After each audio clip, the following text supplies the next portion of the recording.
Good evening, ladies and gentlemen. How are we getting on? So, Fallout Worlds has been out for a little while now. We've had a bit of time to play around with the custom world settings, so I thought we'd jump in and take a look at some of the fun setups that I have come up with over the last week or so, and let's check them out.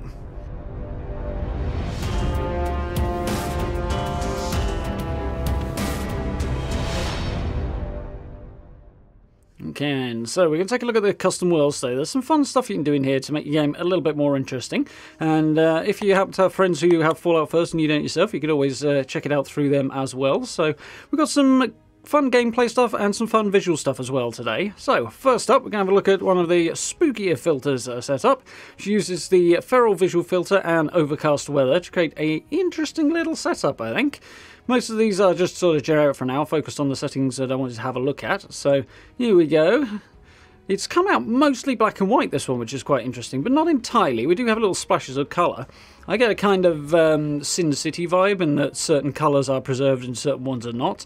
Although not quite the same, but it's quite fun. It's kind of cinematic and good basis for kind of a spooky sort of thing, especially with Halloween around the corner. Good fun setup for this one as well would be to swap out the overcast weather for probably misty rather than foggy, because foggy just makes it very, very, very dark and you can't see anything at all.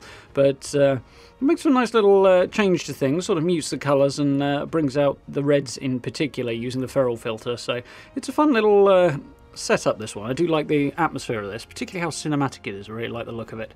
Obviously, once you come down to somewhere like Watoga here, the reds really pop, and especially around sunset as well. Obviously, the red goes through the roof anyway at that time of day, so it gets really, really red. But the rest of the time, it's kind of this dark kind of vibe with just a little splash of colour here and there, which is really, really cool. It does make locations look pretty unique. So, a fun little visual setup there.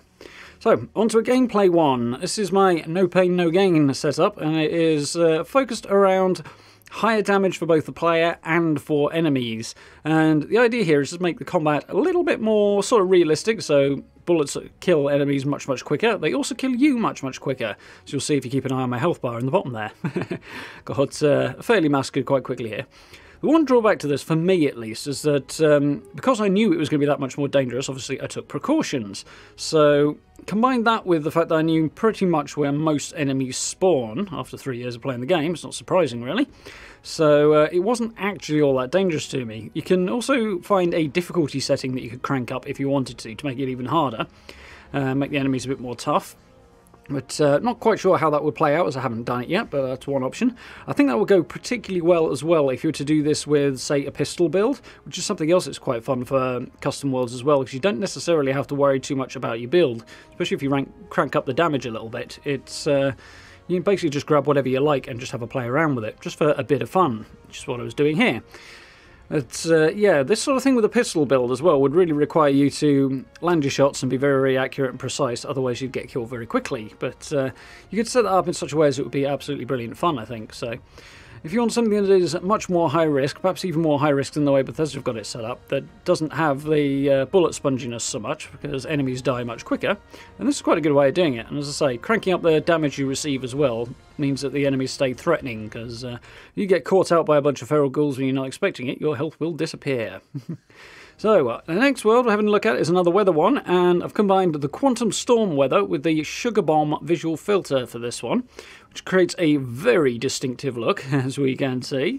It's a bit odd and somewhat unrealistic, obviously, but if you want something that looks completely different, it really changes up the feel, it makes a very interesting visual sight, and this combination is particularly effective. Locations you see here, like the Sundew Groves down in the Cranberry Bog, make for a really, really visually stunning kind of appearance, as we can see. It's very, very different. Again, like I say, it's perhaps not for everybody, given that it's very, very out there in its appearance, but it is striking, to say the least. So if you want a completely different vibe, it's a lot of fun. You can certainly get the feel of doing something different, and if you want to play something for a change and a bit of fun, it's definitely a good setting to pick this one. You get some remarkable looking screenshots out of it as well. I know Zero Fox FK in particular has done so. That's what inspired this particular setup. Should give it a little nod while I think about it to Halsey as well over on Twitch, as the spooky one that I talked about before was somewhat inspired by her spooky build. So yeah, you can do some very cool stuff with this. And obviously, beyond the visual settings, you can also combine gameplay settings with these as well. So you can have visually interesting worlds with unique gameplay in them as well. So when you look back at my no pain one before, with the high risk settings, the high damage settings, then I've also got the dark bog weather effect on there. But I haven't combined anything of that, so I didn't focus on that too much. But that makes for a dark and dangerous world as well. So this one particularly makes for a very visually striking one, and I quite like it.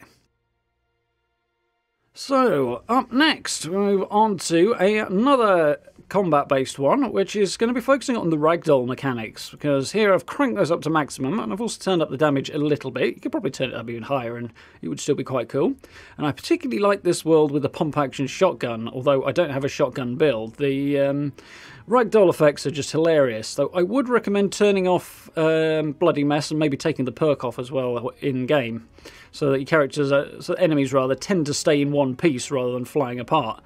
Because when they stay in one piece, they really fly off in the most insane, hilarious kind of a way, and it's great fun. Which is somehow amplified by using a shotgun to do it, personally, I think. But yeah, definitely a good laugh, although any gun will achieve it. See that this guy goes flying in a moment, but he kind of fell apart. There's some good ones down here that really went and took off and didn't fall apart, which is cool. This bloody mess didn't kick in. That's always entertaining. Somehow it never gets old watching these enemies fly away. So I've actually got the enhanced visual filter on here, which makes things kind of more clear for most settings. Gives it real clarity to it. Obviously there's a clear weather setting as well that you can play with if you want just tons of clarity, which is what I use for basically recording building videos at the moment. So it's kind of useful for that. But yeah, watching these bodies going flying is hilarious fun. Never gets old. Somehow a shotgun, as I say, is just so satisfying. That was a bit weird though. I did like it. Didn't quite pull off the jump there, but I do love watching these enemies going flying. So if you're wanting something to jump into and just have a bit of ridiculous fun, then ramping up the physics options up to nuclear like this is definitely worth a laugh. So worth doing that one. And last but not least, to take a look at one more weather setup here, which is one I've called sort of toxic, but here we've got swamp coupled with the enhanced visual filter, which makes things look very, very kind of toxic and poisonous, in my opinion. Again, I'm not sure this one will be for everyone. It's very yellowy, green and sickly, but without the full-on Radstorm effect here. So an interesting type of effect. Definitely changes the vibe a little bit. If you want the Wasteland to look very, very poisonous, might be a good idea here to turn on Nuked Flora maybe to combine with this particular one. Then you've got more glowing enemies, that sort of thing, that would probably go quite well in this kind of colour scheme. So it's got a very, very yellow and toxic vibe to it. But of course you can just turn Radstorms on as well. They don't combine too well, in my opinion at least, with any of the visual filters, which is why I didn't include them in this video. The Radstorm in particular there.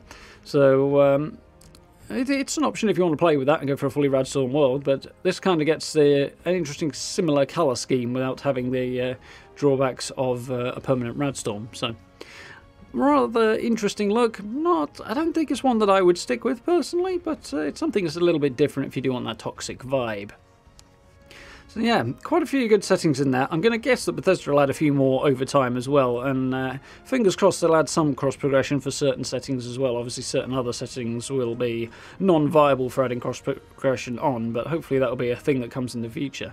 So yeah, 5 little world setups here that you can mix and match and combine together to create some visually distinct, interesting looking worlds, and hopefully have a bit of fun with the new Fallout Worlds feature. And as I say, if you don't happen to have Fallout First yourself, because obviously you do need to have that to have access to custom worlds, then if you happen to know anybody who does, give it a suggestion to them as well, because they might want to try out some of these settings as well. And see what they can come up with, because you can always join them. I know come Halloween I'm looking forward to using some of these settings for a spooky Halloween build, which should be good fun. Definitely amplify that mood, especially on the tour, which should be good fun. So do watch out for that one in a few weeks when the time comes. So, I do hope you found that interesting. Got a little look at some interesting world setups, and you might like to try some of them out. If you did, please do consider dropping subs and likes for me. I do very much appreciate it. Down below the video you can find social media links, the merch store and channel memberships. If you're interested in supporting the channel that way, I very, very much appreciate it.